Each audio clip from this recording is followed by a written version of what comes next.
3월 14일 토요일 성호교회 말씀 묵상입니다. 먼저 사도신경으로 우리의 신앙을 고백하겠습니다. 나는 전능하신 아버지 하나님 천지의 창조주를 믿습니다.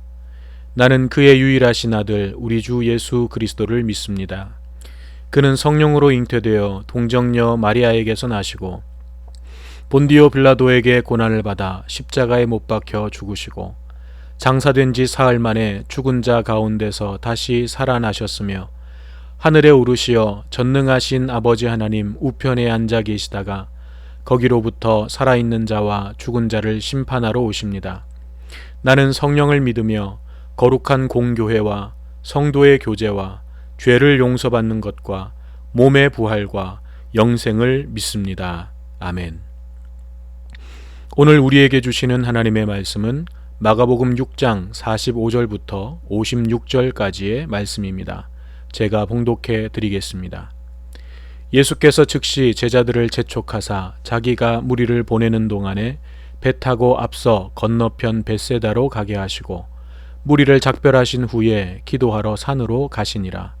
저물매 배는 바다 가운데 있고 예수께서는 홀로 무태 계시다가 바람이 거스름으로 제자들이 힘겹게 노젓는 것을 보시고 밤 사경쯤에 바다 위로 걸어서 그들에게 오사 지나가려고 하시매 제자들이 그가 바다 위로 걸어오심을 보고 유령인가 하여 소리 지르니 그들이 다 예수를 보고 놀람이라.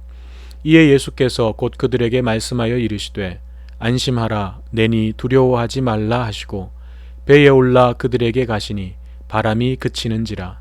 제자들이 마음에 심히 놀라니 이는 그들이 그 떡 떼시던 일을 깨닫지 못하고 도리어 그 마음이 둔하여 졌음이러라. 건너가 게네사렛 땅에 이르러 대고 배에서 내리니 사람들이 곧 예수신 줄을 알고 그 온 지방으로 달려 돌아다니며 예수께서 어디 계시다는 말을 듣는 대로 병든 자를 침상째로 메고 나아오니 아무데나 예수께서 들어가시는 지방이나 도시나 마을에서 병자를 시장에 두고 예수께 그의 옷가에라도 손을 대게 하시기를 간구하니 손을 대는 자는 다 성함을 얻으니라. 아멘. 오늘 이 시간도 말씀과 기도로 하나님 앞에 나아가는 모든 성호 가족들에게 하나님의 은혜와 평강이 함께 하시기를 축복합니다. 어제 우리는 예수님께서 오병이어의 기적을 베푸신 내용에 대해서 함께 살펴보았는데요. 오늘 본문은 그 오병이어 사건 이후에 곧바로 연결되는 내용입니다. 먼저 45절은 이렇게 시작합니다. 예수께서 즉시 제자들을 재촉하사 자기가 무리를 보내는 동안에 배 타고 앞서 건너편 벳세다로 가게 하시고 오병이어의 기적을 베푸신 예수님께서는 그 후에 즉시 곧바로 제자들을 재촉하셔서 갈릴리 호수 건너편 벳세다로 가게 하십니다. 그리고 그 현장에 있었던 무리들은 다 돌려 보내십니다. 예수님은 왜 이렇게 하셨을까요? 오늘 마가복음 본문에는 예수님께서 그렇게 하신 이유가 나와 있지 않지만 같은 내용을 기록하고 있는 요한복음 6장에 보면 군중들이 기적을 행하신 예수님을 자기들의 왕으로 삼으려고 했기 때문입니다. 안 그래도 로마의 압제하에서 먹고 살기도 힘들고 늘 억압당하면서 살아야 했는데 오병이어로 수천 명의 사람들의 먹는 문제를 순식간에 해결해 주시는 예수님의 능력에 군중들이 열광한 것입니다. 이분이 우리의 왕이 되시면 더 이상 먹고 사는 문제를 걱정하지 않아도 되고 로마를 무너뜨리고 새 세상을 열어주실 수 있겠다는 생각에 예수님을 붙들어 두려고 한 것입니다. 그래서 예수님은 사람들을 다 돌려 보내셨습니다. 그러면 제자들은 왜 보내신 것일까요? 그것도 빨리 자리를 떠나라고 재촉하시고 등을 떠미시면서 보내신 것일까요? 성경의 이유가 나오지는 않지만 우리는 쉽게 추측해 볼 수 있습니다. 그것은 아직 제자들이 예수님의 뜻과 행하시려는 일들에 대해서 제대로 이해하지 못하고 있었던 때였기 때문에 사람들이 예수님을 왕으로 모시려는 그 움직임에 제자들도 덩달아 흥분해서 그 일에 동조할 가능성을 차단하기 위함이었습니다.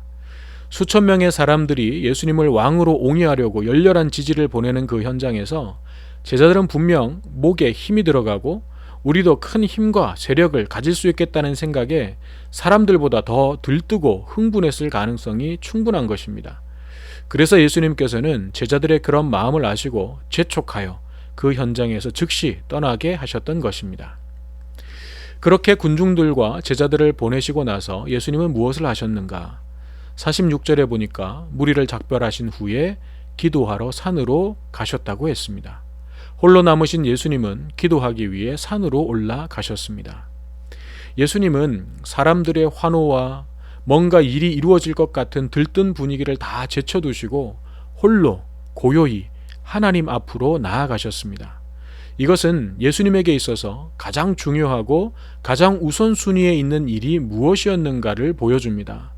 예수님께는 하나님 아버지 앞에 홀로 대면하여 서는 바로 그 시간, 하나님을 만나고 하나님과 교제하는 바로 그 시간이 그 무엇보다도 중요하고 우선되는 일이었다는 것입니다. 성경에 일일이 다 기록되지는 않았지만 예수님께서 공생애를 시작하실 때 광야에서 예수님을 시험했던 사탄은 그 후로도 끊임없이 예수님을 시험하고 미혹했을 것입니다. 하지만 예수님은 이렇게 홀로 하나님 앞에 서는 시간들을 통해서 그 모든 시험과 유혹을 물리치고 이기셨던 것입니다. 그렇다면 여러분, 우리는 어떻겠습니까? 예수님조차도 육신을 입고 있는 자신의 한계를 아시고 수시로 홀로 기도하는 시간을 가지셨다면 저와 여러분은 말할 것도 없는 것입니다. 우리가 어떻게 기도 없이 말씀 없이 믿음을 지킬 수 있겠습니까? 우리가 어떻게 하나님과의 교제 없이 시험과 유혹을 이겨낼 수 있겠습니까? 사탄은 언제나 우리가 믿음의 길에서 벗어나고 넘어지기를 원합니다.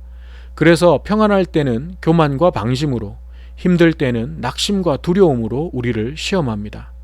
사탄이 어떤 형태로 우리를 시험하든지 예수님처럼 하나님을 만나고 교제하는 그 시간들을 통해서 분별하고 물리치고 승리하는 우리 모두가 되기를 간절히 바랍니다. 한편 예수님보다 앞서 배를 타고 호수를 건너던 제자들의 상황을 보니까 48절에 이렇게 말씀하고 있습니다. 호수 가운데서 거센 바람을 만나 힘겹게 노를 젓고 있었습니다. 여기서 힘겹게라는 말은 완전히 탈진하여 지친 상태를 말합니다. 즉 어부 출신인 제자들도 그 바람을 뚫고 가기에는 역부족일 만큼 강한 바람을 만난 것입니다. 그래서 아무리 노를 저어도 배가 앞으로 나아가지 못하는 상황이었고 제자들은 탈진하다시피 지쳐있는 상황이었던 것입니다. 그런데 저는 이 구절에서 한 단어가 마음에 쑥 들어왔습니다. 그것은 보시고라는 단어였습니다. 바람이 거스름으로 제자들이 힘겹게 노 젓는 것을 보시고, 즉 예수님께서 그 상황을 지켜보고 계셨다는 것입니다. 지금 제자들의 상황은 어쩌면 우리가 살아가는 인생이라는 바다의 모습일 것입니다. 때때로 거센 바람이 불어와 아무리 노력해도 앞으로 한 발자국도 나아가지 못하고 탈진 상태가 될 때가 있습니다. 깊은 어둠 속에서 아무리 발버둥 쳐도 앞이 보이지 않을 때가 있습니다. 그런데 내가 이렇게 힘든데도 정작 주님은 곁에 계시지 않습니다. 주님은 보이지 않는 것입니다. 그래서 낙심하고 실망하고 믿음의 끈을 놓아버립니다. 하지만 여러분, 정말 그럴까요? 그렇지 않습니다. 주님의 눈은 언제나 우리를 지켜보십니다. 우리가 거센 바람과 맞서 힘겹게 노를 젓고 있고 주님의 도우심이 필요한 상황이라는 것을 주님께서도 보고 계십니다. 그리고 가장 적합하다고 여기시는 때에 역사해 주십니다. 우리 생각에는 바로 지금이 주님께서 우리를 도와주셔야 할 때라고 생각되지만 주님은 좀 더 지켜보실 때가 있습니다. 때로는 우리의 힘이 완전히 소진되고 주님의 도우심이 아니면 안 됩니다라고 정말 간절하게 주님을 찾고 주님께 맡기도록 하시기 위해서 지켜보고만 계실 때가 있습니다. 또 때로는 주님이 어떤 분이신지를 가르쳐 주시기 위해서, 또 때로는 주님을 향한 우리의 믿음이 지금 어떤 상태인지를 깨닫게 하시기 위해서 우리를 도우시는 그 손길을 더디 내미실 때가 있습니다. 하지만 분명한 것은 주님은 언제나 우리를 지켜보신다는 것입니다. 그리고 반드시 우리를 도와주시고 지켜주시고 인도해 주신다는 것입니다. 예수님은 승천하시면서 이렇게 약속해 주셨습니다.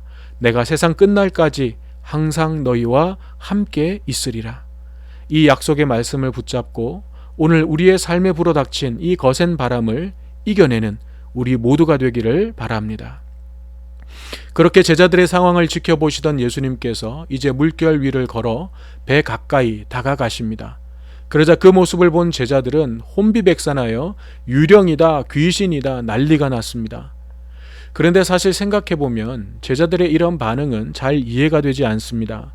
왜냐하면 제자들이야말로 그 누구보다도 가까이에서 예수님의 능력과 기적을 체험한 사람들이 아닙니까? 게다가 호수로 나오기 바로 전에 오병이어의 기적이라는 엄청난 사건을 경험했던 제자들이었습니다. 그렇다면 그들은 예수님께서 물 위에 서 계신다고 해도 오히려 놀라지 않는 것이 더 자연스러운 모습일 것입니다. 또한 배를 삼킬 것 같던 바람과 물결이 잔잔해지던 그런 일들도 제자들은 이미 경험했던 일이었습니다. 그런데 제자들은 물 위를 걸으시는 예수님의 모습과 예수님께서 배에 오르시자 바람이 잔잔해지는 것을 보고는 왜 그렇게 놀랐던 것일까요? 그 이유를 오늘 본문 52절은 이렇게 말씀합니다. 이는 그들이 그 떡 떼시던 일을 깨닫지 못하고 도리어 그 마음이 둔하여졌음이러라. 무슨 말입니까? 제자들은 배를 타기 전에 있었던 오병이어의 기적을 까맣게 잊어버리고 있었다는 것입니다. 바로 얼마 전에 예수님께서 어떤 능력을 보여주셨는지, 본인들이 어떤 놀라운 은혜를 경험했었는지를 잊어버리고 있었던 것입니다. 그러면 왜 그렇게 까맣게 잊어버렸는가? 그 마음이 둔하여졌기 때문이었다는 것입니다. 여기서 마음이 둔하여졌다는 것은 마음이 딱딱해졌다는 뜻입니다. 즉 거센 바람과 높은 파도라는 상황 때문에 제자들의 마음에 두려움이 찾아왔고, 두려움은 곧 그들의 마음에서 하나님의 역사하심과 하나님의 은혜에 대한 기억을 잊어버리게 만들었습니다. 그리고 주님을 똑바로 바라볼 수 없는 딱딱한 마음이 되게 한 것입니다. 앞서 우리가 씨 뿌리는 자의 비유에서 보았듯이 길가와 같은 마음이 된 것입니다. 바람과 파도가 제자들의 마음을 딱딱한 길가와 같이 만들어버린 것입니다. 예수님께서는 딱딱하게 굳은 길가와 같은 마음은 사탄이 지배하는 마음이고, 그 마음에는 말씀이 뿌려져도 새가 씨를 먹어버리듯이 사탄이 빼앗아간다고 하셨습니다. 즉 사탄은 두려움이라는 도구를 이용해서 우리의 마음을 지배하는 것입니다. 그래서 말씀이 들어오지 못하게 만들고, 주님이 어떤 분이신지를 잊어버리게 만들고, 주님이 찾아오셔도 알아보지 못하도록 만들어 버리는 것입니다. 사랑하는 여러분, 오늘 우리의 마음은 어떻습니까? 우리의 삶에 불어닥친 코로나 바이러스라는 이 거센 바람 때문에 두려움과 걱정과 염려가 우리의 마음을 딱딱하게 만들고 있지는 않습니까? 말씀이 들어오지 않고 기도도 안 되고 예배를 드리는 일에도 둔하여지지는 않았습니까? 사탄이 우리의 마음에 들어와 마음껏 활동하도록 내버려 두지 마십시오. 두려움이라는 무기로 우리의 마음을 지배하려는 것을 용납하지 마십시오. 우리의 삶 속에 하나님께서 어떻게 역사하셨고 어떤 은혜를 베푸셨는지를 기억하십시오. 더욱 말씀과 기도로 하나님 앞에 나아가십시오. 그래서 오늘 저와 여러분에게 들려주시는 주님의 음성을 놓치지 마십시오. 주님은 오늘 우리에게도 이렇게 말씀해 주십니다. 안심하라, 내니 두려워하지 말라. 그 누가 거센 바람과 파도가 일렁이는 물결 위에서 내가 너희와 함께 있으니 안심하라, 두려워하지 말라 라고 선언할 수 있겠습니까? 또 그 말에 진정으로 책임을 져줄 수 있는 이가 누가 있겠습니까? 오직 주님만이 그렇게 하실 수 있습니다. 이 주님께서 오늘 우리의 삶을 지켜보시고 함께 하시고 인도해 주고 계심을 믿으면서 이 하루도 승리하는 우리 모두가 되기를 주님의 이름으로 축원합니다. 기도하겠습니다. 사랑의 하나님, 사람들의 환호를 물리치시고 홀로 조용히 기도의 자리로 나아가신 예수님을 봅니다. 무엇이 가장 중요한지, 무엇이 가장 우선되어야 하는지 중심을 잃지 않으신 예수님을 생각합니다. 오늘 저희들의 삶이 아무리 분주하고 바빠도, 아무리 힘들고 어려워도 믿음의 중심과 우선순위를 놓치지 않도록 도와주시옵소서. 내가 기도하기 전에는, 하나님의 말씀을 먹기 전에는 아무것도 하지 않겠다는 결단으로 저희들의 삶의 중심을 잡아갈 수 있도록 도와주시옵소서. 거센 바람과 파도 앞에서 두려움에 떨었던 제자들을 봅니다. 하나님의 역사하심과 은혜를 잊어버리고 마음이 딱딱하게 굳어버렸던 제자들을 생각합니다. 오늘 저희들이 그와 같은 모습이 되지 않도록 도와주시옵소서. 여러 가지 상황들이 우리를 두렵게 하고 지치게 만든다 할지라도 여기까지 인도해 주셨던 하나님의 은혜와 역사를 잊지 않게 하시고, 두려움이라는 무기를 가지고 사탄이 저희들의 마음속에서 뛰놀려고 할 때에 더욱 말씀과 기도로 주님 앞에 나아가게 하셔서 안심하라, 내니 두려워하지 말라 말씀하시는 주님의 음성을 듣고 모든 시험과 유혹에서 승리할 수 있도록 도와주시옵소서. 우리의 구원자이시며 치료자이신 예수님의 이름으로 기도